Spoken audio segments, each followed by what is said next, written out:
सलैया साहित्य संसार में आपका स्वागत है। आज काका कालेलकर द्वारा लिखे हुए मशहूर नारी गरिमामय पर आधारित ललित निबंध निष्ठा मूर्ति कस्तूरबा को आपके बीच में लेकर उपस्थित हूँ। भारतीय संस्कृति के सफल अध्येता और राष्ट्रप्रेमी काका साहब की साहित्यिक विशेषताएं अद्भुत हैं और इन्होंने साहित्य की विराट उपासना की है। तो आपके समक्ष निष्ठा मूर्ति कस्तूरबा। महात्मा गांधी जैसे महान पुरुष की सहधर्मचारिणी के तौर पर पूज्य कस्तूरबा के बारे में राष्ट्र को आदर मालूम होना स्वाभाविक है। राष्ट्र ने महात्मा जी को बापू के नाम से राष्ट्रपिता के स्थान पर कायम किया ही है, इसलिए कस्तूरबा भी बा के एकाक्षरी नाम से राष्ट्रमाता बन सकी हैं। सिर्फ महात्मा जी के साथ के संबंध के कारण ही नहीं, बल्कि अपने आंतरिक सद्गुण निष्ठा के कारण भी कस्तूरबा राष्ट्रमाता बन पाई। चाहे दक्षिण अफ्रीका में हो या हिंदुस्तान में सरकार के खिलाफ लड़ाई में समय समय पर जब चारित्र्य का तेज प्रकट करने का मौका आया, कस्तूरबा हमेशा इस दिव्य कसौटी में सफलतापूर्वक पार हुई हैं। इससे भी विशेष बात यह है कि बड़ी तेजी से बदलते हुए आज के युग में आर्य सती स्त्री का जो आदर्श हिंदुस्तान ने अपने हृदय में कायम रखा है, उस आदर्श की जीवित प्रतिमा के रूप में राष्ट्र पूज्य कस्तूरबा को पहचानता है।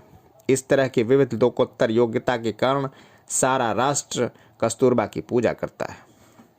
कस्तूरबा अनपढ़ थी। हम भी कह सकते हैं कि उनकी भाषा ज्ञान सामान्य देहातों से अधिक नहीं थी। दक्षिण अफ्रीका में जाकर इसलिए वह कुछ अंग्रेजी समझ सकती थीं और 25-30 शब्द बोल भी लेती थीं। मिस्टर एंड्रूज जैसे कोई विदेशी मेहमान घर आने पर उन शब्दों की पूंजी से वह अपना काम चला लेती और कभी कभी तो उनके इस संभाषण से विनोद भी पैदा हो जाता। कस्तूरबा को गीता के ऊपर असाधारण श्रद्धा थी। पढ़ाने वाला कोई मिले तो वह भक्तिपूर्वक गीता पढ़ने के लिए बैठ जाती, किंतु उनकी गाड़ी बहुत अधिक आगे नहीं जा सकी। फिर भी आगा खां महल में कारावास के दरमियान उन्होंने बार बार गीता के पाठ लेने की कोशिश चालू रखी। उनकी निष्ठा का पात्र दूसरा ग्रंथ था तुलसी रामायण। बड़ी मुश्किल से दोपहर के समय उनको आधे घंटे की जो फुर्सत मिलती, उसमें वह बड़े अक्षरों में छपी तुलसी रामायण के दोहे चश्मा चढ़ाकर पढ़ने बैठती। उनका यह चित्र देखकर हमें बड़ा मजा आता। कस्तूरबा रामायण भी ठीक ढंग से कभी न पढ़ सकीं। राष्ट्रीय संत तुलसीदास के द्वारा लिखा हुआ सती सीता का वर्णन भले ही वह ठीक समझ न सकी हों, फिर भी प्रत्यक्ष सती सीता तो बन ही सकीं। दुनिया में दो अमोघ शक्तियां हैं, शब्द और कृति। इसमें कोई शक नहीं कि शब्दों ने सारी पृथ्वी को हिला दिया है, किंतु अंतिम शक्ति तो कृति ही है। महात्मा जी ने इन दोनों शक्तियों की असाधारण उपासना की है। कस्तूरबा ने इन दोनों शक्तियों में से अधिक श्रेष्ठ शक्ति कृति की नम्रता के साथ उपासना करके संतोष माना और जीवन सिद्ध प्राप्ति की। दक्षिण अफ्रीका की सरकार ने जब उन्हें जेल भेज दिया, कस्तूरबा ने अपना बचाव तक नहीं किया, न कोई सनसनाती पैदा करने वाला निवेदन प्रकट किया। मुझे तो वह कानून तोड़ना ही है जो यह कहता है कि मैं महात्मा जी की धर्मपत्नी नहीं हूँ। इतना कहकर वह सीधे जेल में चली गईं। जेल में उनकी तेजस्विता तोड़ने की कोशिशें वहाँ की सरकार ने बहुत की, किंतु अंत में सरकार की उस समय की जिद टूट ही गई। डॉक्टर ने जब उनके धर्म विरुद्ध खुराक लेने की बात कही, तब भी उन्होंने धर्मनिष्ठा पर कोई व्याख्यान नहीं दिया। उन्होंने सिर्फ इतना ही कहा, मुझे अखाद्य खाना खाकर जीना नहीं है, फिर भले ही मुझे मौत का सामना करना पड़े। कस्तूरबा की कसौटी केवल सरकार ने की, ऐसी बात नहीं है। खुद महात्मा जी ने भी कई बार उनसे कठोर और मर्मस्पर्शी बातें कहीं, तब भी उन्होंने हार कबूल नहीं की। पति का अनुसरण करना ही सती का कर्तव्य है, ऐसी उनकी निष्ठा होने के कारण मन में किसी भी प्रकार का न संदेह बना और वह धर्म के मामलों में पति का अनुसरण करती रही। कस्तूरबा के प्रथम दर्शन मुझे शांति निकेतन में हुए। 1915 में प्रारंभ में जब महात्मा जी वहां पधारे तब स्वागत का शुभाशुभ पूरे होते ही लोगों ने सोने की तैयारी की। आंगन के बीच एक चबूतरा था। महात्मा जी ने कहा, हम दोनों यहीं सोएंगे। अगल बगल बिस्तरे बिछाकर बापू और बा सो गए और हम सब लोग आंगन में आसपास अपने बिस्तरे बिछाकर सो गए। उस दिन मुझे लगा कि मानो हमें आध्यात्मिक माँ बाप मिल गए हैं। उनके आखिरी दर्शन मुझे उस समय हुए जब बिड़ला हाउस में गिरफ्तार की गई। महात्मा जी को गिरफ्तार करने के लिए सरकार की ओर से कस्तूरबा को कहा गया, अगर आपकी इच्छा हो तो आप भी साथ में चल सकती हैं। बा बोली, अगर आप गिरफ्तार करें तो मैं जाऊंगी, वरना आने की मेरी तैयारी नहीं है। महात्मा जी जिस सभा में बोलने वाले थे उस सभा में जाने का उन्होंने निश्चय किया था। पति के गिरफ्तार होने के बाद उनका काम आगे चलाने की जिम्मेदारी बा ने कई बार उठाई है। शाम के समय जब वह व्याख्यान के लिए निकल पड़ी, सरकारी अमलदारों ने आकर उनसे कहा, माता जी, सरकार का कहना है कि आप घर पर ही रहें, सभा में जाने का कष्ट न उठाएं। बा ने उस समय उन्हें न देश सेवा का महत्व समझाया और न ही उन्होंने उन्हें देशद्रोह करने वाले तुम कुत्ते हो कहकर उनकी भत्सरना ही की। उन्होंने एक ही वाक्य में सरकार की सूचना का जवाब दिया, सभा में जाने का मेरा निश्चय पक्का है, मैं जाऊंगी ही। आगा खां महल में खाने पीने की कोई तकलीफ नहीं थी। हवा की दृष्टि से भी अच्छा स्थान था। महात्मा जी का सहवास भी था, किंतु कस्तूरबा के लिए यह विचार भी असह्य हुआ कि मैं कैद में हूँ। उन्होंने कई बार कहा कि मुझे यहाँ का वैभव कतई नहीं चाहिए, मुझे तो सेवाग्राम की कुटिया ही पसंद है। सरकार ने उनके शरीर को कैद रखा, किंतु उनकी आत्मा को वह कैद सहन नहीं हुई। जिस प्रकार पिंजड़े का पक्षी प्राणों का त्याग करके बंधन मुक्त हो जाता है, उसी प्रकार कस्तूरबा ने सरकार की कैद में अपना शरीर छोड़ा और वह स्वतंत्र हुई। उनके इस मूक किंतु तेजस्वी बलिदान के कारण अंग्रेजी साम्राज्य की नींव ढीली हुई और हिंदुस्तान पर उनकी हुकूमत कमज़ोर हुई। कस्तूरबा ने अपनी कृतिनिष्ठा के द्वारा यह दिखा दिया कि शुद्ध और रोचक साहित्य के पहाड़ों की अपेक्षा कृति का एक कण अधिक मूल्यवान और आबदार होता है। शब्द शास्त्र में जो लोग निपुण होते हैं, उनको कर्तव्य अकर्तव्य की हमेशा ही विचिकित्सा करनी पड़ती है। कृतिनिष्ठ लोगों को ऐसी दुविधा कभी परेशान नहीं कर पाती। कस्तूरबा के सामने उनका कर्तव्य किसी दिए के समान स्पष्ट था। कभी कोई चर्चा शुरू हो जाती, तब मुझसे यही होगा और यही नहीं होगा, इन दो वाक्यों में मैं अपना फैसला सुना देती। आश्रम में कस्तूरबा हम लोगों के लिए माँ के समान थीं। सत्याग्रहाश्रम यानी तत्वनिष्ठ महात्मा जी की संस्था थी। उग्र शासक मंगललाल भाई उसे चलाते थे।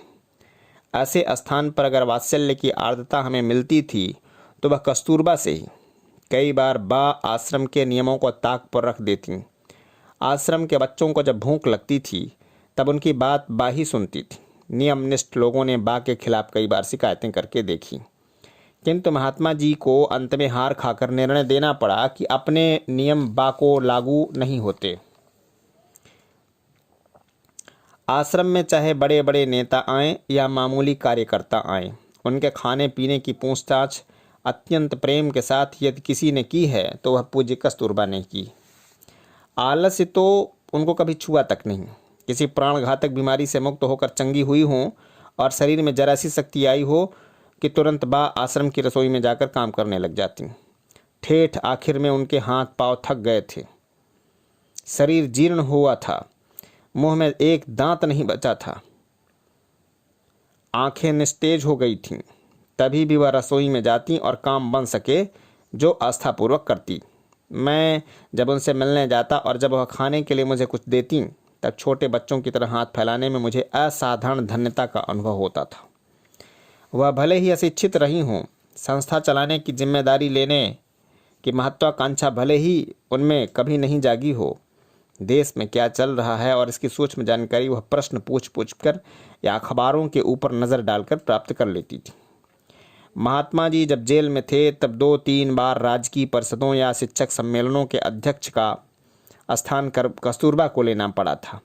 उनके अध्यक्षीय भाषण लिख देने का मुझे काम करना पड़ा। मैंने उनसे कहा कि मैं अपनी ओर से एक भी दलील भाषण में नहीं लाऊंगा। आप जो बतावेंगी मैं ठीक भाषा में लिख दूंगा। हाँ ना कहकर वह अपने भाषण की दलीलें मुझे बता देती। उस समय उनकी वह शक्ति देकर मैं चकित हो जाता था। अध्यक्षीय भाषण किसी से लिखवा लेना आसान है, लेकिन जब परिषद समाप्त होती है तब उसका उपसंहार करना हर एक को अपनी प्रत्युत्पन्नमति से करना पड़ता है।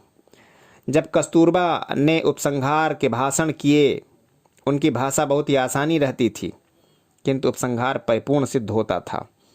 उनके इन भाषणों में परिस्थिति की समझ, भाषा की सावधानी और ख़ानदानी की महत्ता आदि गुण उत्कृष्टता से दिखाई देते थे। आज के ज़माने में स्त्री जीवन संबंध में हमारे आदर्श हमने काफ़ी बदल दिए। आज कोई स्त्री अगर कस्तूरबा की तरह अशिक्षित रहे और किसी तरह महत्वाकांक्षा का उदय उसमें दिखाई न दे, तो हम उसका जीवन यशस्वी या कृतार्थ नहीं कहेंगे।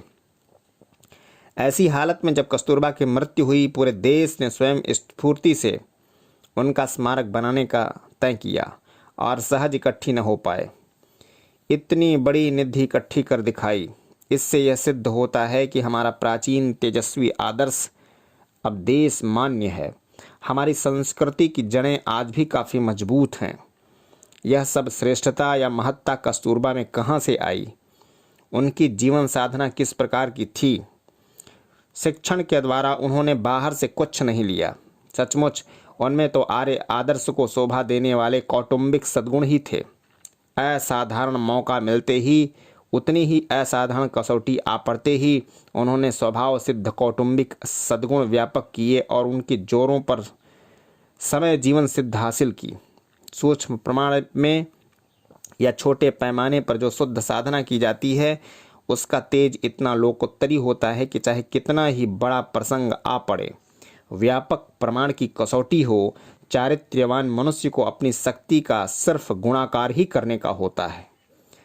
सती कस्तूरबा सिर्फ अपने संस्कार बल के कारण पातिव्रत्य को, कुटुंब वत्सलता को और तेजस्विता को चिपकाए नहीं और उसी के जोरों महात्मा जी के महात्म्य के बराबरी में आ सकीं।